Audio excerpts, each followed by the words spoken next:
everyone, welcome to a video that I wanted to do. Obviously, what the hell's wrong with this camera? I don't know what's wrong with this webcam, but it's a little darker, but oh, there we go. So we're doing GPT today, and it's literally like, I know, I don't even use my room anymore. I just record whatever the fuck I feel like it. Um, yeah, so we're gonna be using this today, and we're gonna just answer some damn questions off of this. And I think it's important to talk about stuff, not just myself. It's about other things too, but we can literally do this.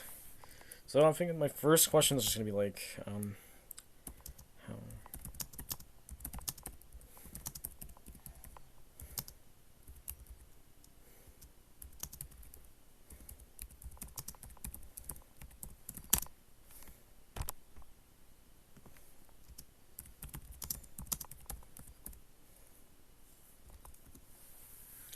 yeah, so I guess GPT just gives me a clue. So I give them an answer, and then it shows it to me. It's a very good thing that Chat GPT exists because it really helps. Although it's not good for younger people that are doing school because you can literally cheat by doing this. However, AI does seem to be useful, although it can be dangerous, and I've learned that as well. Um, but although actually it's more useful than dangerous, although it's this explains some shit here. So like if you want to, you can also generate responses, and it's such a great thing. Like it's a great creation. And I actually just asked the most important question: how can a man with autism and a learning disability fall in love? And it explains it. It explains all of this, and there's a lot in here. There's a lot of stuff. Now you can literally, if you want to pause the video, you can read this if you want. So it's not like you can be like, "Oh, what's this?" I know I'm being a little bit educational, but it's what I'm trying to kind of explain myself. If I want to fall in love, this is how it tells me. But if it's gonna ask from a woman's perspective, I probably would say, um, you know, um,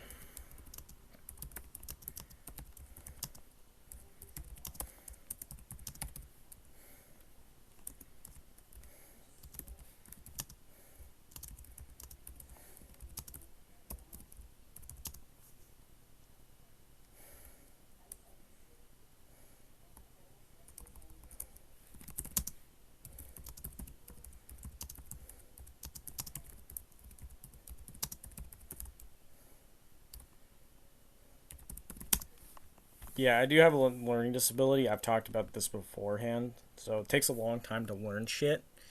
So like for me, it might take a while for me to learn because you figure that like it may take some time, it might take a while, and plus this is the best thing that's ever been. I love that it's creating a. It's taking a long time. Why is it taking a long time? I've been. I asked a question to this thing. How does a woman fall in love with a man that has autism and a learning disability? Falling in love with someone who has autism and a learning disability is similar to. Yeah, this explains this. Okay, so it's really important. If a woman sees this, it's like, oh, that's how you help with me or someone with autism. It's really important too. And it explains this acceptance and understanding, and then yeah, communication, empathy. It explains it all. You can pause this. You can still pause this shit if you can. Building a connection, patience and flexibility, of course, emotional support, um, and that's the six things right there. Remember, every relationship is unique, and it's important to approach it with an open heart and a willingness to learn, grow together by focusing on understanding and acceptance and effective communication and emotional support. A woman can develop a deep and meaningful relationship with a man who has autism and a learning disability. Now that's a proven fact.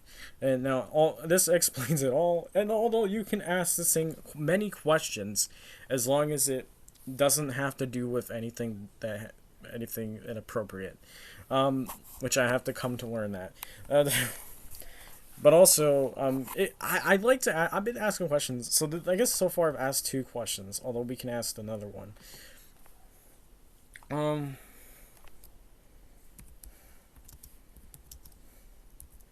um,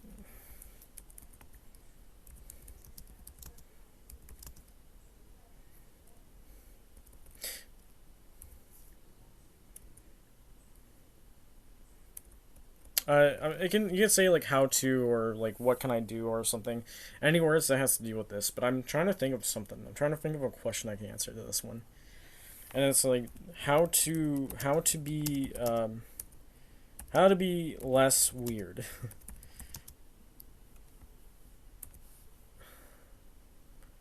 Feeling weird is suggestive, and what and one person receives as weird, maybe seen as a unique or interested in by someone else. However, if you're looking for ways to feel more comfortable and confident in social situations, here are some suggestions. Of course, this is telling me this shit too, so it's not just me learning stuff. It can be anyone, really. If you learn from the damn AI, which is important. AI is incredible, and I think that it may, like I said, it may be dangerous, but I love it because it's helping me. It gives me an understanding here. It just tells me if I need to read this shit, I can, and at least it saves it because that's a good thing that AI does this. Um, Upgrade to plus. Okay, I probably should do that, but I'm not going to because it probably costs money. Um, I'm not gonna go ask questions to the AI about like, oh, how do you make a baby, or how do you take a girl, how do you go on a date, or how does it like work? I mean, like the AI is pretty good. Uh, I'm gonna say how to be friends with a girl.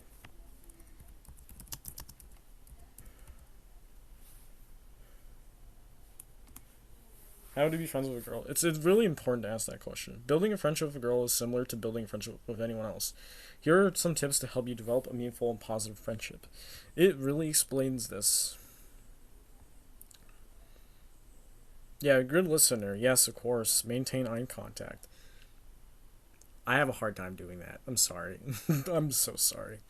Autistic people tend to not have good eye contact. That's actually very true. I do get nervous. I also do lose. Oh my god. But I think I understand why I get awkward and nervous. It's because like it's a part of me. It's not like I struggle with it. Everybody can be nervous at something. If it's a person, it's a thing, or maybe they just can't be there because of the fact they're afraid or something. Or in fact, anxiety. Now, obviously, I could say is like Prozac is like a big thing for anxiety, but it also, I know Prozac is because of the Sopranos show. Yeah, I watched The Sopranos, and I learned how Tony takes the drug, but then he also has another drug that he mixes with it, and then just makes him have this like weird ass like Lucianic kind of dream. I don't know what I don't know what kind of dream it was. I think it's like I don't know what it's called, but it's something that happened with his medication that he mixed with, and it's just with two different medications that you just got fucked. But yeah, this explains a lot of it, and I'm it's good that I'm gonna learn from an AI, which will help me very very much. So, um,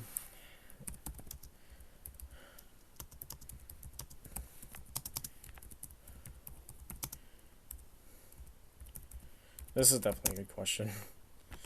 Very important question.